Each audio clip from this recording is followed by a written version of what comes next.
ఏంటమ్మా నీ నస? లాస్ట్ 2-3 డేస్ నుంచి ఇరిటేట్ చేస్తున్నావు. నువ్వు ఇదే చెయ్యి, నువ్వు అదే చెయ్యి, నీకు ఇదే బాగుంటది. మా ఇష్టాలు మా చాయిసెస్ ఉండవా? నేను జస్ట్ 2-3 డేస్ నుంచి నువ్వు ఇది చెయ్యి నువ్వు అది చెయ్యి అంటేనే నీకు ఇంత ఇరిటేట్ అవుతుందంటే రేపు నీకు జీతం ఇచ్చేవాళ్ళు ఏది చెప్తే అది లైఫ్ లాంగ్ చేయడం తప్ప వేరే ఆప్షన్ ఉండదు. కోవిడ్ టైంలో తప్పనిసరి పరిస్థితుల్లో మీ పిల్లల చేతికి మొబైల్స్ ఇవ్వాల్సి వచ్చింది. కానీ మీరేమో చదువులకు తక్కువ టైం పాస్కి ఎక్కువ వాడుతున్నారు.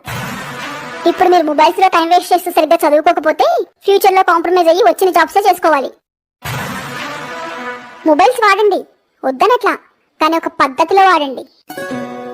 మొబైల్ మొత్తమే లేకుండా లాక్కోవాలా లేదంటే మీరు లిమిట్ లో వాడుకుంటారా అనేది మీరే డిసైడ్ అయ్యి చెప్పండి. లిమిట్ లో వాడుకుంటాం. ఒకప్పుడు మనిషి పడుకుంటే శరీరానికి రెస్ట్ దొరికేది, కానీ ఇప్పుడు మనిషి పడుకుంటే మొబైల్ కి రెస్ట్ దొరుకుతుంది.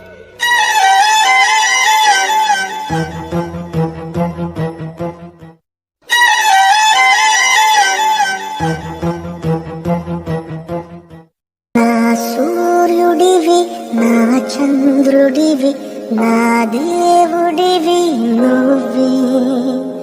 నా కన్నులకి నువ్వు వెన్నెలవి, నా ఊపిరివి నువ్వే. నువ్వే కదా, నువ్వే కదా సితార నా కలకి. నాన్న నువ్వు నా ప్రాణం మని సరిపో